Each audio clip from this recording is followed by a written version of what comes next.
the atheists will say, "Yeah, there's nothing on the other side of the grave."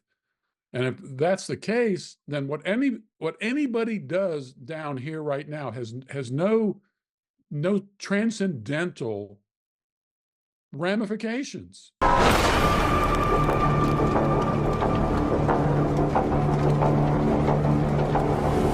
All right. Okay, Warriors, we are back here in the Warrior Chamber studio, and I have a very, very special guest. This guy is one of my, seriously, he has no idea how much he's done for me as far as worldview issues, as far as eschatological things. I mean, he's authored how many books have you authored, Gary? I've got, I think, 35 actually published, and I've got 4 or 5 in various stages of completion. I'm working on a commentary on Zechariah 14 that I'm working with. Bob Cruikshank he and I are going to publish it together. Bob has done his work on Zechariah 14, and I'm doing my work on it. We're just going to put both of them in there, as we're not going to combine them. This is Bob's, this is mine. We're basically taking the same position, but some of the nuances are different. So bringing a couple of books back in print. Prophecy Wars was out of print for some time, so I'm bringing it back in print. And I've got a couple of other things I'm trying to work on, but I work by myself. It's kind of a frustrating thing. I wish I had some more help to get some of this stuff out quicker, but I don't right now. Yeah, yeah. So Gary DeMar is kind of the kind of the one man band, so to speak. But Yeah. you have your sidekick Eric over there. Yeah, Yeah, Eric has a full-time job, and then we do, like today, we're gonna do 2 podcasts this afternoon. So he comes in and does the podcast with me, and then he takes care of the website, the kind of the ordering stuff. I send him my daily articles, and he puts those up. But and he'll do some proofing and takes care of printing and so forth. So I do have him, and most of the work we do is contractual, typesetting, printers, artists, and so forth. I don't have them on staff, but they're on call when I need them, and sure. they do great work.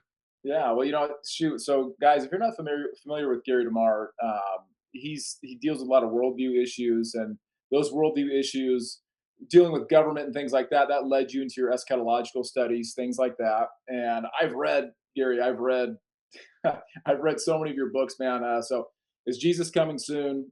Amazing. And then you have Wars and Rumors of Wars, which is Jesus coming soon on steroids, which I really enjoyed. Ate that up. And then Last Days Madness, I use that as a textbook. I mean, that thing right there, it really deals with the hot button issues of the eschatological framework, if you will. I mean, it's goes anywhere from, okay, let's talk about Matthew 24. Okay, let's see what he meant by the end of the age or the end of the world. Let's see what the who is or was the antichrist or antichrists plural. And oh, what about the abomination of desolation? And so many times I talked to Bob about this. Obviously, Bob is like he's like the Kevin Bacon, like 6 degrees, Bob Cruikshank, right? Yeah. So everybody knows Bob. So Bob, hey Bob, I'll ask him an issue like, hey, what do you say about this here? And he goes, shoot, look at Gary talks about that in Last Days Madness. I'm like, oh, I think I remember that. It's over here, it's on page, and he's amazing, Rogo. It's on page one something over there. I'm like, page 136, like the second Yeah. paragraph. Jeez, Bob. So he's And good. Bob, it's interesting. Bob, a lot of people don't realize this, that Bob Cruikshank does some really great work. Mhm. He drives a UPS truck. Right, right. And a lot of the guys who are doing some unique, discoverable work out there are, just, I hate to say regular guys, but they're not they're not guys who went to seminary and so forth. And I really believe that all of this is discoverable on your own if you take the interest and put the time into it. Sure. And my degree, I mean, I do have a seminary degree, but my undergraduate degree is in physical education. And when I became a Christian in 1973, I ended up going to seminary, and basically all the things that kind of I learned and made me what I was growing up, I'm applying it in terms of what I'm doing now. I've always loved to research, always loved to read and study. and I'm competitive, and so someone comes and challenges me on something, I get to work and try to come up with an answer for it, and that's difficult for a lot of people to do. They don't like to be challenged. I enjoy the challenge. I want to be tested. Put me to the test and let me see what I can dig up on that particular topic. And it may be against what's traditionally out there, but that's okay. Right, right. No, and that's what I respect so much about you, Gary. And I'm the same way. I got that competitive drive, and but also too, I want to be well thought out and seek wise counsel before I do answer somebody. Real, because a lot of people will be real hot on the trigger, boom, and they answer somebody. You go, man, you could have thought that out a little bit better. But you could tell it was an emotional response where I'm the same way. I want to be well thought out. I want to make sure I'm glorifying God while I'm doing it, but I also want to allow scripture to interpret scripture, and it's not me pulling from a paradigm or me going, well, this is my, I'm Right. just conjecturing on this. I want to make sure I'm like, look, this is the audience, this is the atmosphere, and this is well, I guess I could put it this way is my buddy, he wrote a book called The Oath. His name's Scott Brandon. Again, another regular guy, kind of like you were talking about. He works on cell towers and things like that, but he wrote a book called The Oath, and it's and Oath is an acronym for original audience and was original audience and I'm Time. missing the T and history, but you looking at who are they talking to, and that's Right. when I answer a question, that's what I want to do. So but I wanted to give you a break today, is what I wanted to do, because you're so used to talking about Matthew 24. I mean, that's probably just like real dry for you at this point, where you're just like, oh, it's probably not dry for you. I shouldn't say that. But it can kind of get mundane because everyone's always asking you, what about this? And it's like, gosh, Gary's answered this question ad nauseum. I just go to, American Vision. He answers it there. I get one of his books, right? So, but there's a book that I read, and I love this book. It's Why It Might Be Okay to Eat Your Neighbor. This is a fantastic book, and it's a subtitle, If Atheism is Right, Can Anything Be Wrong? So I want to talk about this book, and I understand it took a little bit. Did it get you a little bit? I guess you started it and then you took a break. How did that happen? Or what was the story? Well, yeah, over the years, what ends up happening is a lot of eschatology isn't the only thing I do. Really, the area that I really enjoy is apologetics. So when I was in seminary, uh, Dr. Greg Bonson was there, and those of you who don't know who he is, probably one of the probably the premier Christian apologists of the 20th century. He did a debate with Gordon Stein Oh yeah. called the Great Debate. And by the way, we're coming out with an annotated version of that debate. I've got a fellow working on it. It's really going to be something special. So apologetics, Christian worldview has always been really at the top of my list. And when people would come up and deal with atheism, I think one of the best arguments is the moral argument. That is, look, if there is no God, we're simply matter. We're simply, the conglomeration of atoms. If our brain is simply a meat machine, if DNA neither knows nor cares, uh, why is anything right or wrong? If nature is red in tooth and claw, survival of the fittest, you put all that stuff together, and you come to the conclusion, if you use their paradigm, is in what Greg Bonson always used to say, is you force the antithesis, force them to live consistently with that operating assumption. If we're simply conglomeration of atoms, uh, where our brain is really, there's no mind, it's simply just the firing of synapses and so forth and so on, uh, can anything be wrong? And I think that is the argument of the day. And you will even find a number of atheists. Richard Dawkins says DNA neither knows nor cares. We just dance to its music. Essentially, there's no right, there's no wrong. But at the same time, Richard Dawkins has described himself as a cultural Christian, which what he's doing is borrowing moral capital from the Christian worldview.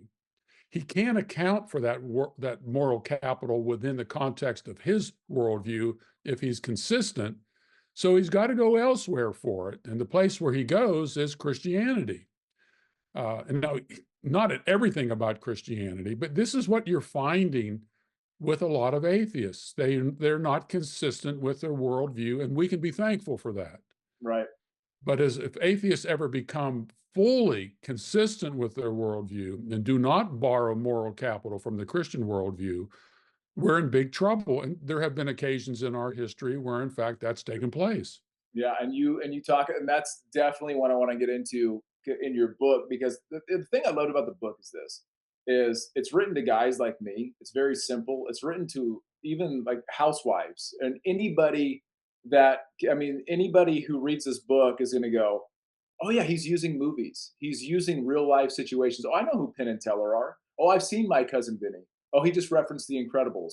You go, oh, this is interesting because you start seeing the picture. That's what helps me. It's kind of like in your book, Memory Mechanics, to help you memorize things. You Right. start Yeah. these images together and you place it with what you're looking at. Like with a Bible verse, you and your wife do silly things to. I do the same thing where I see a verse and I have just, it doesn't make sense to anybody else probably, but if they use their imagination using their own brain that God has gifted them with, they go, you can come up with the silly imagery to make these verses work for you. So you memorize it. Where like I'll do memorization verses where I picture a certain person wearing a jersey and that's their number, and that's chapter 21 of Proverbs, and then then the other person is wearing the number one on their jersey, and I put, however I do it, it's just my brain works that way. But in your book, you I don't know if you did that intentionally. It's probably your subconscious that did that, where you're using imagery to apply to the world, to the argument of the atheist, right? So you use Breaking Bad. I think most people have seen Breaking Bad, but my wife made the point about the book. She goes, the cool thing is this: is Gary was using so many references to real life situations, people we know. We could put a Penn and Teller. I think most people know who Penn and Teller are. We, okay, I know who Penn and Teller are. And then, oh, my cousin Vinny. A lot of people in my generation have seen it. Probably the newer people have, but it's a great movie. Where I'm seeing it in my head, going, "Oh, I know this scene." Now I can apply the way you used it, the examples. But the Breaking Bad one, it popped in my head as you were talking about. We're just essentially meat machines. We're a amalgamation of the periodic table. And in the book, you use the example of Walter White. I think it was Schwartz in Right. uh, Yeah. season one, episode 3, I think it was. But kind of expound upon that episode a little bit to play that out for us. Yeah. Again, Walter White's character is a chemist.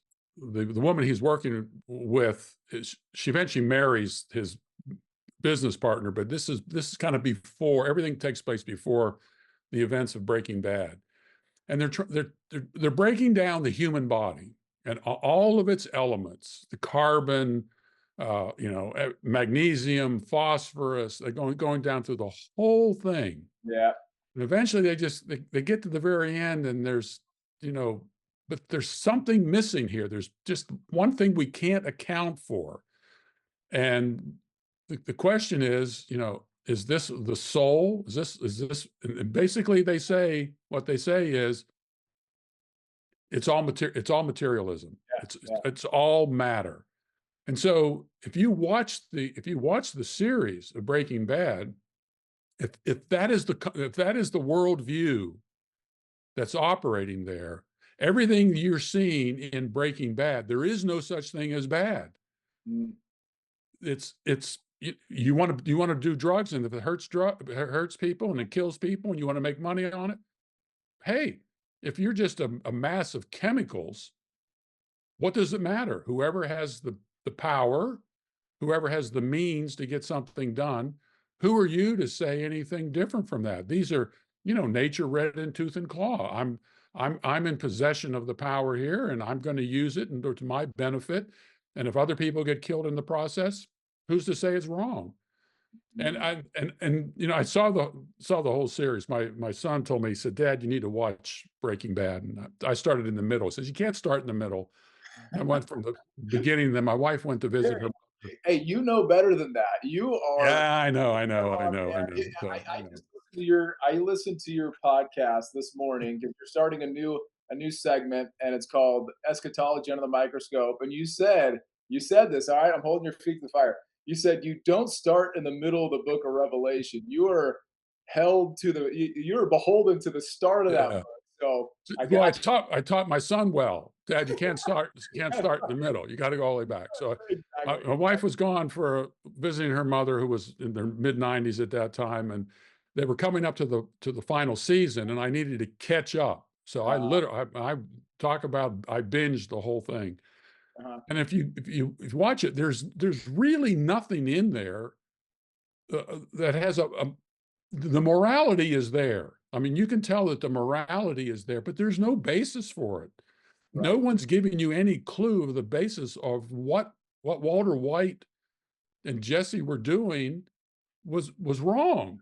It's open face. But now we're sitting back, and the majority of Americans sit back and look at the drug culture and other types of things, and it says, this is morally wrong and all that. And the question I'm asking is within an atheistic worldview, please account for me why that is morally wrong. If we're simply meat machines, as one person described it, who's to say something's right or wrong? There's another example in the book of this German man. You'll remember this one. He put an advertisement in the paper somewhere, I guess online, that he wanted to know if there would be anybody who would be willing to be killed and eaten. Hmm. And some of your people are listening and watching this. Oh, you're making this up. No, I am not making this up. This is absolutely took place. Yep. And he had about 4 or 5 people contact him and said, I'm willing to be, you know, killed and eaten. And he picked one guy. He said the guy smoked, and uh, Armin Mewes said, well, smoked meat tastes better. And he plied him with alcohol. And while they're drinking, Armin Mewes is literally cutting pieces of this guy's body off and then frying them, and they're eating it. Now, here was the question. Did he do anything morally wrong given the operating assumptions of an atheistic worldview?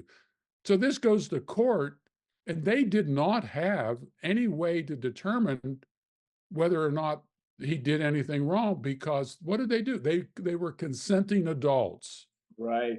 And so there was no moral compunction in order to bring any moral justice against him.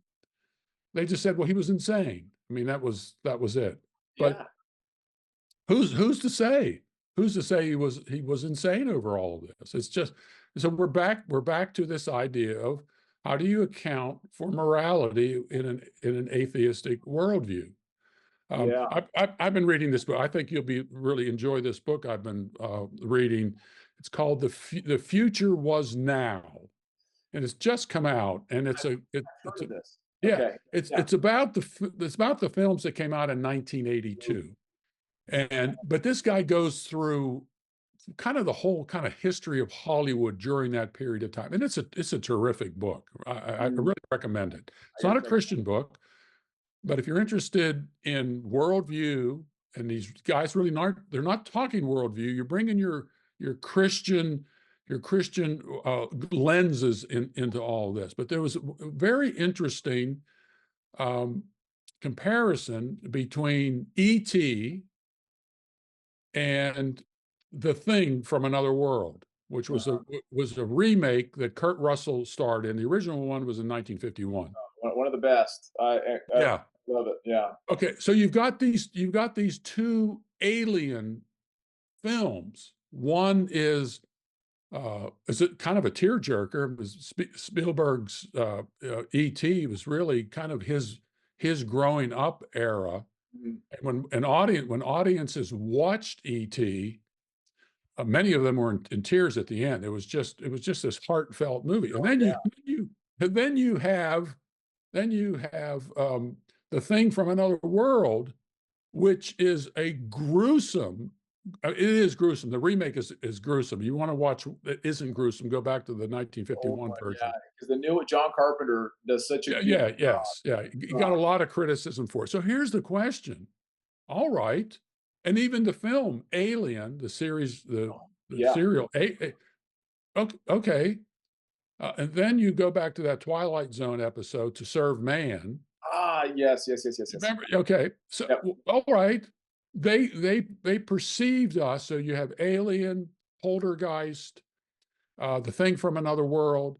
They saw us as inferior creatures, and in the sense of to serve man as cattle, as Yeah. food. Right, and Uh, didn't they miss so the humans misinterpreted so what I forget what it was, as to serve man, and I thought, "Oh, they're coming to serve us, like, as, like, a servant." yeah, the aliens come and all that, and then they have this book that Yes. there, and they get the people who can kind of decipher codes, and they came up with a title, and it's called "To Serve Man," and they thought, "Oh, this is great because these aliens came with all these promises. Yeah, We're going to give you all the food you need. We're going to fix everything for you." And yeah, then eventually the people say that these aliens are really nice people. yeah, So the aliens say, "Hey, look, why don't you come to our planet and see what our planet is like?" yeah, And so one of the guys is going on the ship, and the lady comes, one of the ladies doing the deciphering of this code, and she yells out to him, she says, "It's a cookbook." And so these aliens are coming down here to take these people, and they're cattle. oh, no. So if you haven't seen the Twilight Zone, it's called To Serve Man. You need to watch it. It's really it's interesting. So that's how I begin this book. Okay, so an alien cultures come down here, take over our culture. And you got the good alien idea. The day the Earth stood still. It's a good alien. E.T. is a good alien. Close Encounters of the Third Kind, good alien. Then you have aliens. Yeah, and Uh, then they had all these B movies come out like Mac and Me, Yeah, yeah, and right. they Okay. good alien. So how would these aliens perceive us within an atheistic, materialistic worldview? Because remember, the atheists are out there looking for life. They're looking for something possibly greater than themselves. But even Stephen Hawking said, we need to be we need to be careful here because these aliens might perceive us to be inferior and to be cattle. Yeah, And so within a Christian worldview, we can explain all of this. We can put all of this in context. We can account for morality, but the atheists can't. Now, the atheists will come along and say, well, I'm just as moral as you are. And I said, you may be. I don't know. But I want to know how you account for your morality. And if someone came up to you and put a gun to your head and blew your brains out, did this guy do anything morally wrong? And yeah.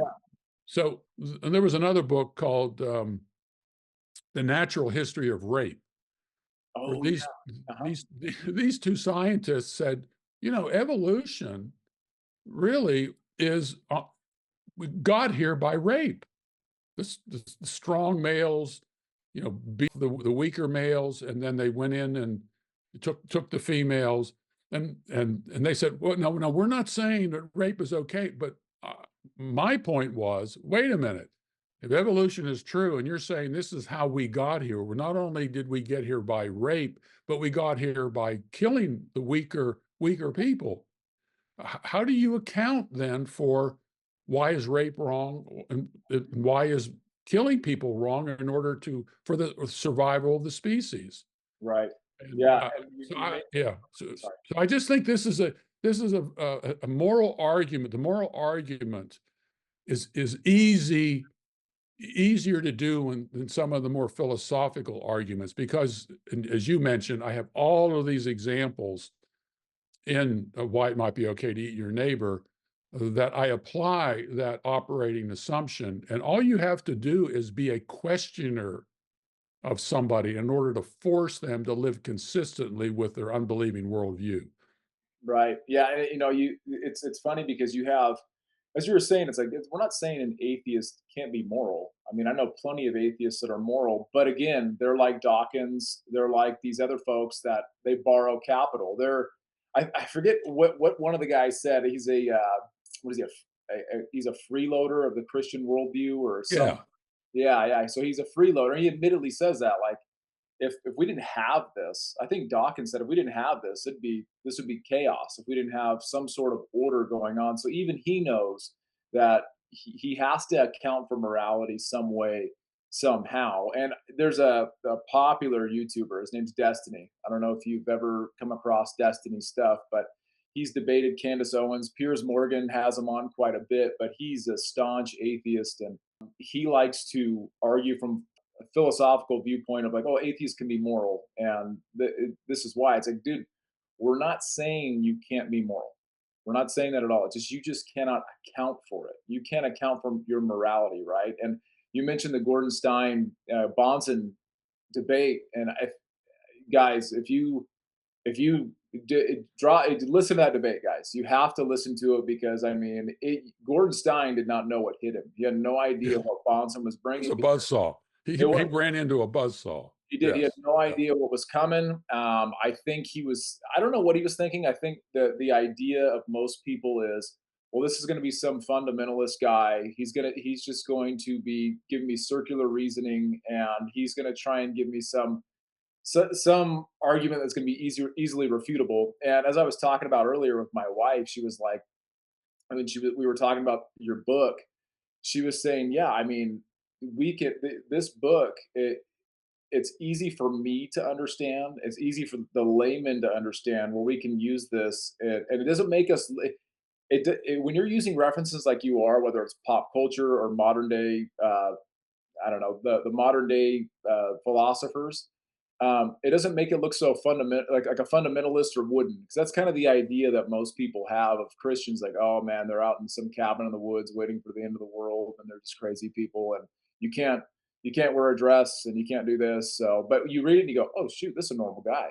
This is a normal guy that wrote this book, and he makes a ton of sense, and it causes you to investigate a lot more on what the Christian worldview is, but also how to answer the fool. Not using that as a pejorative. That's just biblical terms. It's how to answer the fool according to his folly. Well, according to his folly, and not being like that guy. Doing it in a way that is sound and always setting Christ aside as Lord. Like First Peter 3:15. Right. That's what I think. That's what Bonson starts his book out with on Always Ready. Is first. Right. Always ready to give an answer to anyone who asks you, what is the hope that is within you? And I think that's a very important point. It's the hope that is within you. Well, in atheistic worldview, there is no hope.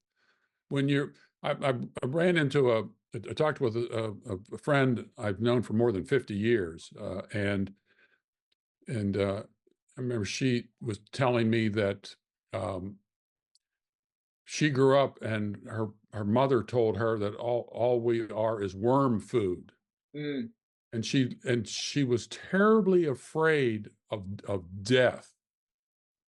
She went to bed at night and she's afraid she was never going to wake up again. And so, and that's it. Of course, the atheists will say, "Yeah, there's nothing on the other side of the grave." And if that's the case, then what anybody does down here right now has no transcendental ramifications. right. And Adolf Hitler and the greatest philanthropists in the world today are no different in terms of eternity if you're an atheist. Yeah. And it's interesting. I don't know. Do you know who Darren Doan is? Oh yeah. Mhm. Okay, a number of years ago, Darren Doan and David Hagopian and I were talking about how we could kind of redo the Bonson-Stein debate. And we came up with, we didn't want to redo it. We just wanted to do a brand new debate. And I thought that Doug Wilson would be the best guy to Mhm. debate Christopher Hitchens, who was kind of the atheist par excellence He was a rock of, star. of, He- of the day, and a very articulate. I mean, brilliant guy. And so we we put this debate together, and it's called Collision, and that's you can watch it online as well. But there's this, I think it's in the at the very end of the film. They're in the Christopher Hitchens is in the back seat of the car, and Darren has his camera on him, and Hitchens kind of describes this conversation he had with Richard Dawkins about if they had the opportunity to get every bit of religion out of the world, if they could do that, that do away with religion, would you do it? And Christopher Hitchens said he wouldn't. He Mm, said that Richard Dawkins was kind of shocked by that because when it really gets down to it, and I think Christopher Hitchens saw this because when I was one of the producers, we premiered the film down in Dallas. We had dinner and lunch with Christopher Hitchens, and we got to talk about a whole bunch of things. And I think he was impressed with the Christians he was meeting in sure, terms of that film. He was out in Doug Wilson's home with family and all that sort of thing. It was very very impressive to him to see this intelligent Christians, kind and so forth. sure. But again, given the opportunity to get rid of all religion, would he do it? And Christopher Hitchens said he would not. Mm, And so Dawkins comes along and he calls himself a cultural Christian because he knows and I think something just recently came out. He said, you know, my book, I forget the title of it. Uh, I don't know if it's the God delusion or not. He said, okay, what's in my argument that you think I'm off base on? And this is the argument. This is the argument that you do not have within the context of your worldview, if your philosophical associations, your basic presuppositions are matter is the only thing that matters, that DNA neither knows nor cares, we just dance to its music. I want to know how you account for morality, not in terms of a consensus, because the consensus can change. I want to know within the DNA structure of our bodies. We took our bodies apart. We did the Walter White deal again. We went all the way through it. Would you find anything that told you that murder was wrong, or theft was wrong, or rape was wrong? And you won't be able to find it.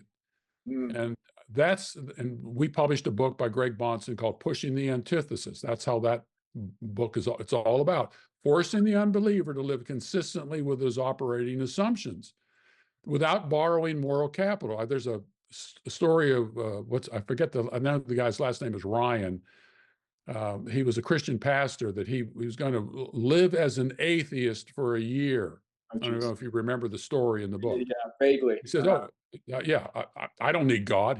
He denounced the Christian faith and became an atheist. The thing is, he was able to live as an atheist in a worldview where Christianity was prevalent. Right, Uh, People didn't come up and kill him. People didn't steal from him. And if right. they did steal from him, he would say that that was morally wrong. But given his atheistic views, he would say, you know, hey, we live in a matter-only universe. I can't say if you know stealing is wrong, and if someone raped his wife, he really couldn't say it was wrong because that's how we got here. He couldn't say someone was pummeling him to death. It was wrong because nature red in tooth and claw. Yeah, So these atheists who claim that, well, I'm just as moral as you are, you may be, but that's not the issue. The issue is you can't account for that morality. right, right. Yeah, and if you've come from the slime, you've gone from goo to you, then who really cares? And if we're just animals, right? If we're just Yeah, evolved, sure. yeah, we're just evolved animals, and we're continuing to evolve, then rules can change, right? Morality can change. Used to say in 10 years we go, yeah, you know, it's cool to. Well, we're shoot, we're pretty close there. I mean, we reached the Rubicon of going, yeah, you know what? 28 days after birth, sure. Yeah, if the baby has a disability, now this is kind of survival of the fittest stuff here. I mean, if this baby has a disability, it's one of the lessers, not one of the superiors. Kind of like the superiors, the thrill killers that you bring up in there. Maybe we could touch on that in a little bit. I know we're getting close to time here, but yeah, if you're just the superior, this kid's got a disability. This is much like Hitler mentality, right? Who was an atheist, who borrowed, who believed in evolutionary theory, as a superiors. We are above this, and we can go ahead and kill this child because it has a disability. And so, who's to say this evolving animalistic brain? Who's to say in 10 years, like we're not going to be going, oh yeah, oh we're good guys, we're just evolving, and we can. If this person made you mad, they stepped on your lawn, yeah, kill them, no big deal. Who's to say that's wrong, right? Because I mean, we can say it's wrong from our worldview, from our standard of truth. We go, well, no, because God says, and that's always what we have to rest on is the standard of truth. We're going, well, who says it's wrong? Yeah. Well, the law says it's wrong. Where'd the law come from? The government. Where did the government come from? So it's just you're going. God put these things in place, friend. So Yeah, there's a article that I quote in there. It's a terrific article, and you don't have to read the whole thing. All you have to do is read like the first page and the last page by an atheist named Arthur Leff, Leff, and he was from Yale, and it was, at least it was in the Yale Journal. He begins this by saying, "Look, we want to believe there's right and wrong, that there is a transcendental morality above us. We want to believe it, but we can't account for it." So right. then he goes through the rest of this article, and he comes to the end, and he said, "Look, this is all we have." And yet will say that napalming babies is bad. Pol Pot, Adolf Hitler, Mussolini, they did all evil things.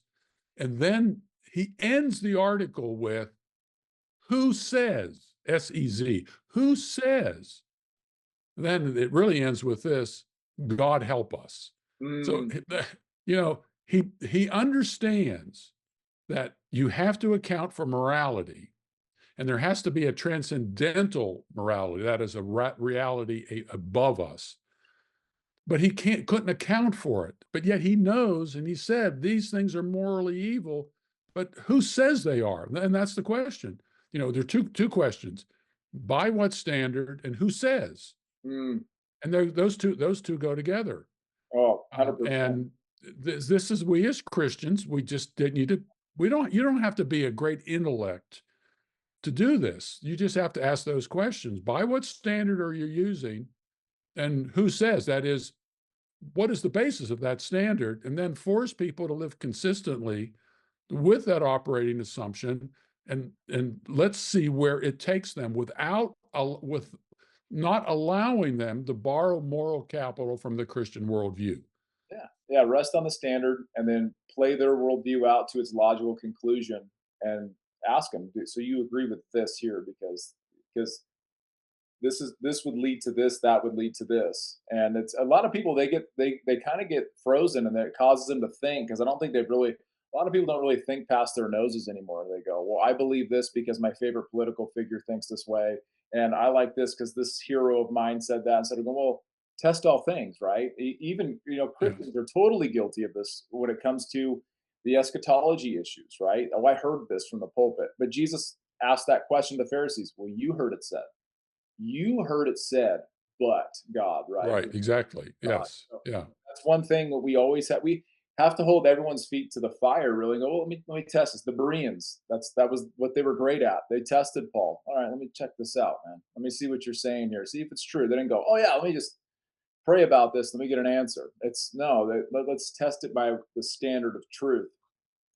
Before we wrap up, though, I want we brought up the thrill killers, and because you were talking about what this would look like if that worldview was played out to its logical conclusion.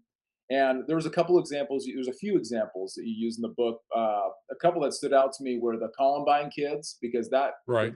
mean, when I was in high school or middle school, when I was in middle school, that was a big deal. Obviously, I mean, everyone was scared to death after that, going, "Oh shoot, that could happen to us," right? And then, but earlier than that, you had the thrill killers, and it was the murder of a 14-year-old boy named Bobby Franks. And these guys, they were self-proclaimed, quote, superiors, and they killed the boy for sport. So talk about that a little bit. Yeah, Leopold and Loeb. Now, this is a true story. There was a film that was made based upon that called Compulsion, and that's available online.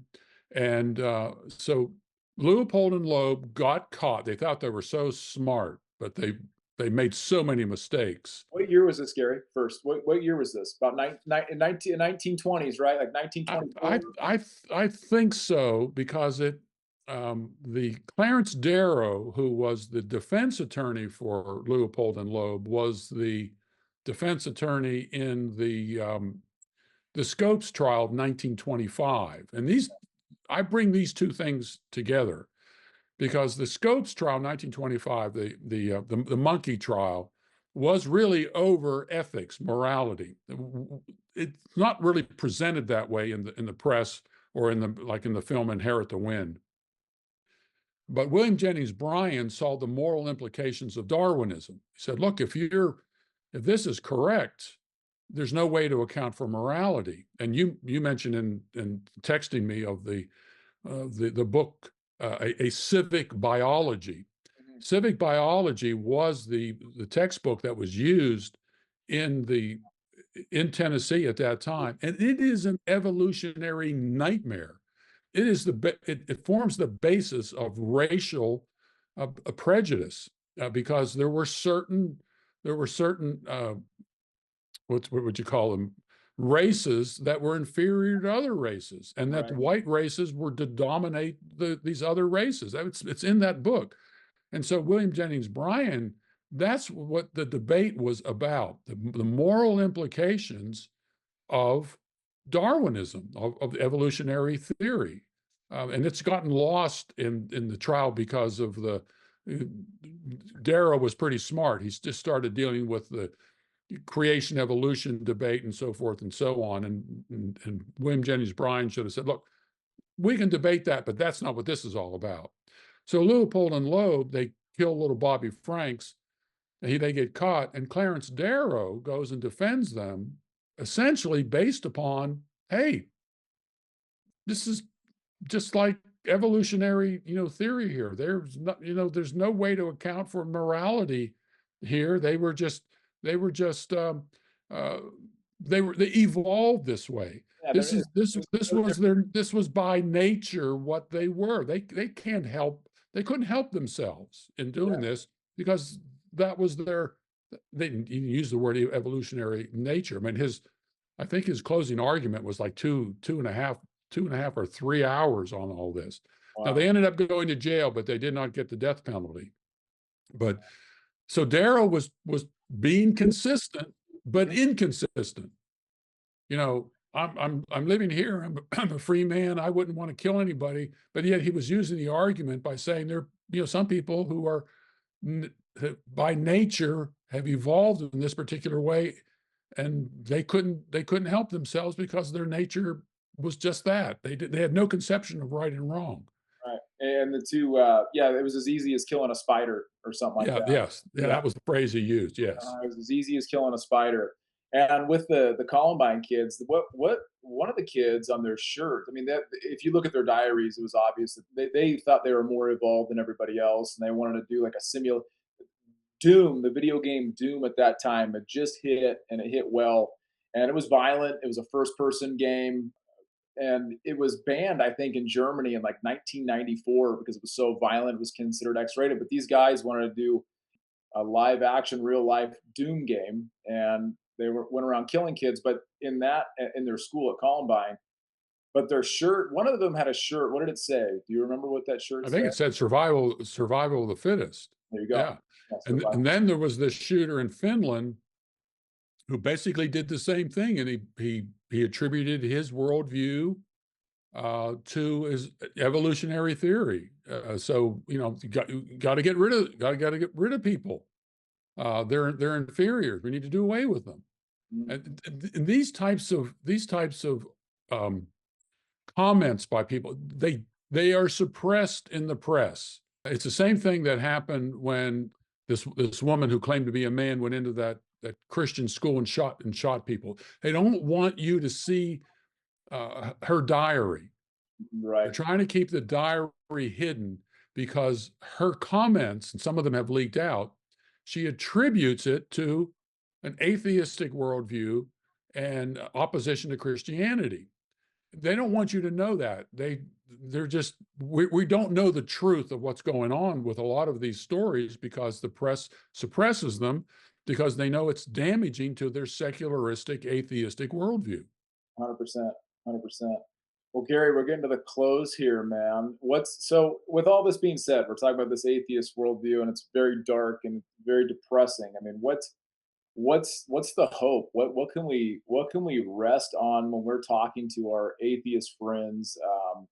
And what would be your advice to somebody who's just getting into this ball game? Like, man, I got atheist friends, and I'm a new believer, and I don't, because I was in this position once upon a time where I went, man, I was a cop for quite some time, and I was a new believer being a cop, and I went, oh man, I'm surrounded by Jehovah's Witnesses, Mormons, atheists, Unitarians. I went, oh my gosh, my head was spinning. I went, where do I start? What do I do here? And especially with the atheist guys, because they would have questions for me. Well, what do you say about this? What do you say about that? How come this happens? So, what would be your advice to a new guy or gal that's coming into this game? Well, you need to get informed, and a book like this will help you to do it. This is not a technical book. It's filled with illustrations and so forth, and as you mentioned, things that you can remember on your own. Totally. And there was a TV series years ago. You're much too young. It was called Columbo. Oh yeah, I love Columbo. Yeah. Okay, and it was played by I grew up watching movies and TV. okay. Yeah, Uh, so yeah. yeah, Peter Falk is plays this detective, and he's a rumpled. He's got this trench coat on, drives this beat up car. He's got this little cigar, Do you have a lighter? You won't find one here, Lieutenant. And let me give you some free medical advice. Stop smoking those things. and he goes in, and you know who the murder in the series. You know who the murderer is, Yeah. and what the rest of the show is about how he went about it and how Columbo figures this out. And Columbo is a character who just asks questions. He just goes after the person just by asking questions. And the people who the murderers there, they kind of dismiss him as this guy just doesn't have it. But every time he asked a question, it led the guy, the murderer to the having to explain himself and all that. And pretty soon the guy ran out of ways to explain things. And so that's all I tell people to do. You just start asking questions like, okay, what is the basis of your worldview? What are you basing it on? And they might tell you, well, general consensus, we were raised this way. It's natural law. And you say, well, the consensus. So if more than 50% of the people say something is right, is it right? Hmm. Everybody, the Democrats keep talking about democracy, democracy, democracy. If you study the founding fathers, they Yeah. did not like democracy. Right. Now we're democratic in one sense, in that people participate in the political process. But if laws are going to be determined on the basis of what 50% plus one says the law is going to be, you can have slavery, and you can have Nazism, and you can have what we find within Muslim nations, where if Muslims want to vote and have Sharia law, they say that's okay to do that based upon a majority. You got to go along with it because that's it. By what standard are you using to determine the moral basis of your worldview?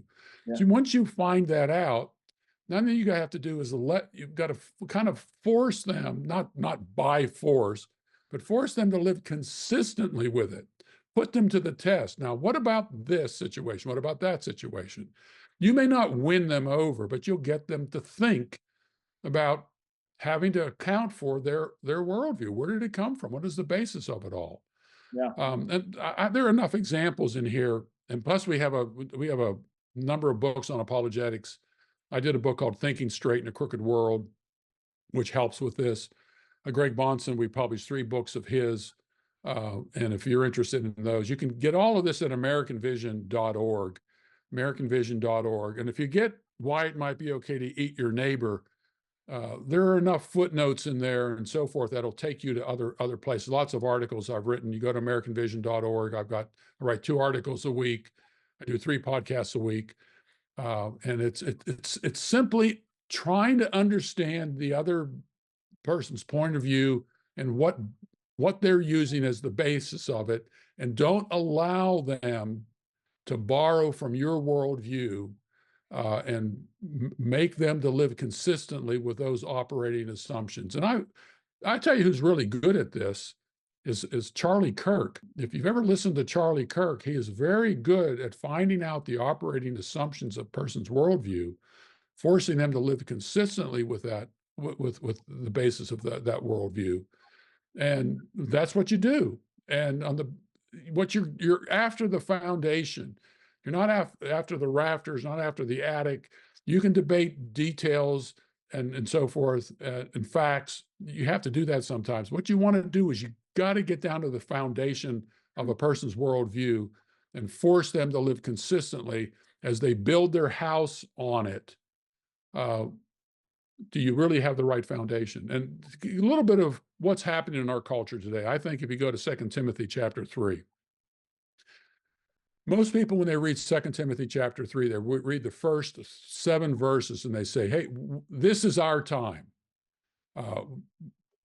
It's a description of what's taking place in our world today. And applicationally, that's true, although I believe Paul was describing what was taking place in Timothy's day. If I have my Bible here, hold on. Yeah, no problem. It just as you're doing that, Gary, what you were saying you made some good points, and there's is asking those questions. And I think it was Cornelius Van Til who said, if you give, maybe it was Bonson, but I know those guys kind of work hand in hand, is if you give somebody enough rope, eventually they're going to hang themselves. Oh, yeah. Oh, Right. sure. So but here's what Paul writes to Timothy. But realize this, that in the last days, difficult times will come. And you and I, we know here the last days, we're referring to the last days of the old covenant order was passing away. Correct. In verse 2, because Timothy's a young pastor. He's a young guy. For men will be lovers of self, lovers of money, boastful, arrogant, revilers, disobedient to parents, ungrateful, unholy, unloving, irreconcilable, malicious gossips, without self-control, brutal, haters of good, treacherous, reckless, conceited, lovers of pleasure rather than the lovers of God, holding to a form of godliness, although they have denied its power, and avoid such men as these. For among them are those who enter into households and captivate weak women, weighed down with sins, led on with various impulses, always learning and never able to come to the knowledge of the truth.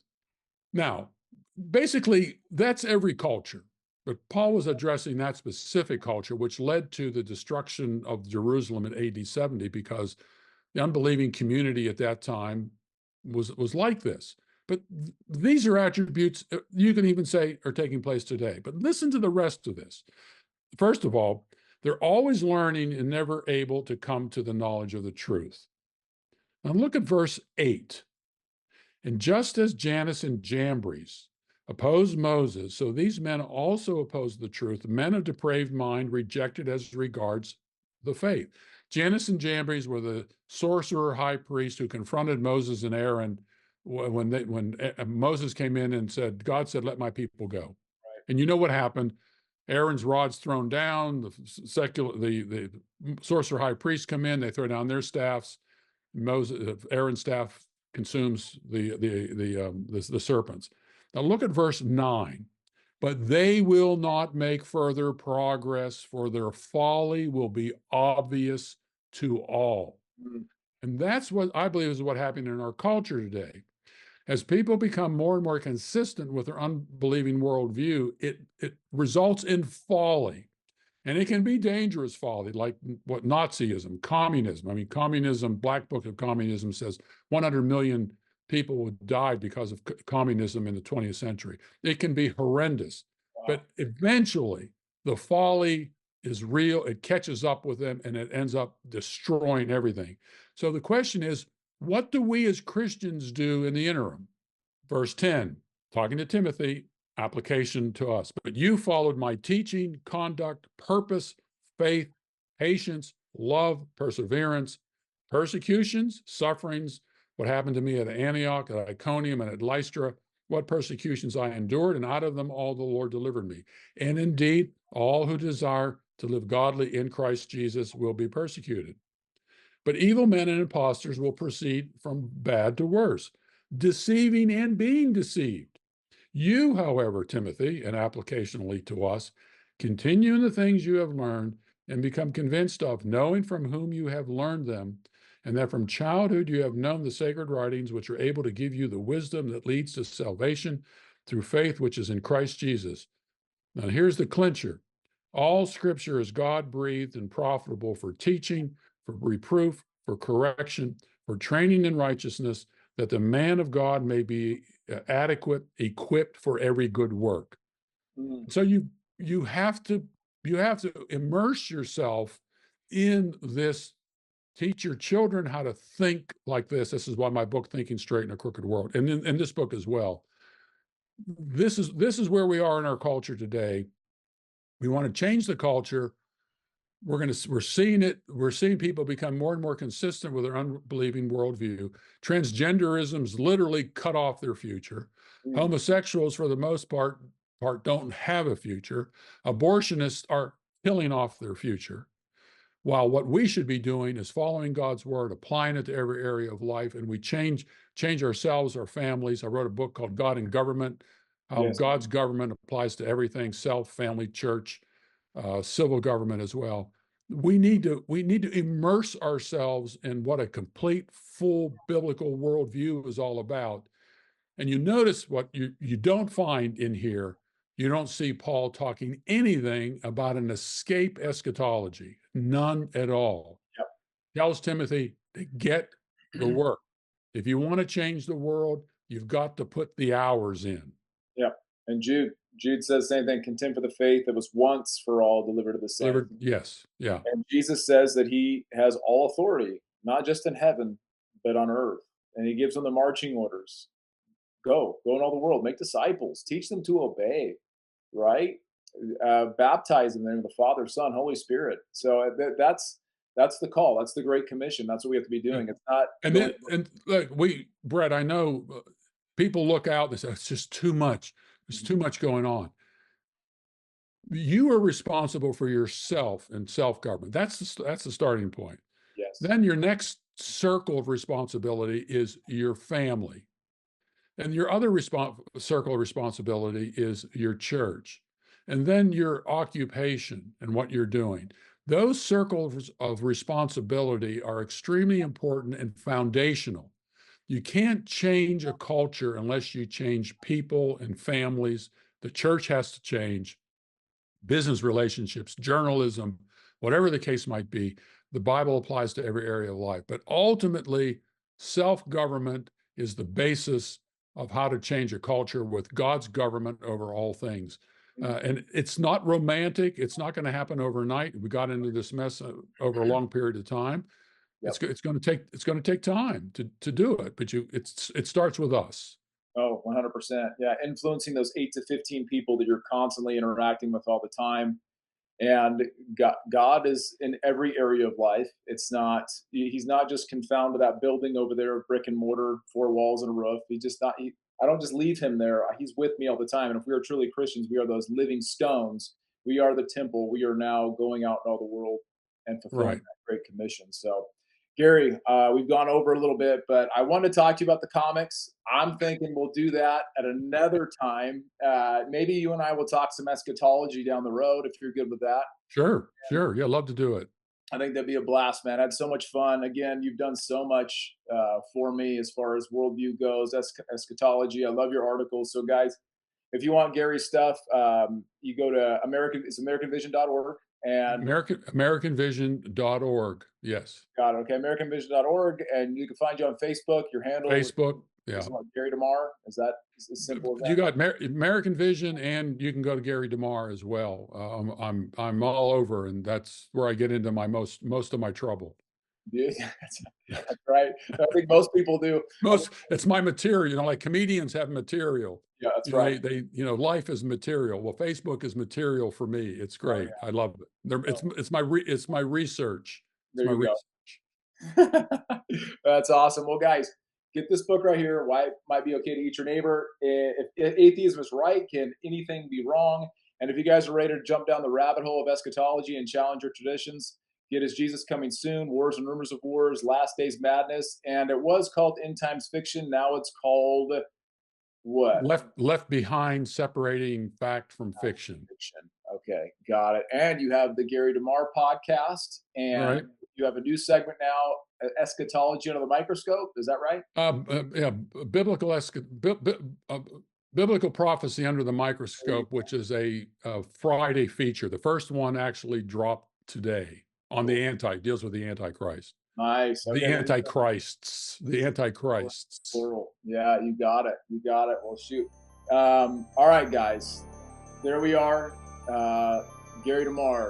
It was a pleasure having him on. Be sure to like, share, subscribe to my channel, leave us a comment, and we'll have Gary on real soon. This was a blast. Hope you guys enjoyed it. And Gary, we're going to sign off in a little bit, but if you don't mind, stick around for a couple minutes. We'll chat and we'll go from there. All right, Warriors.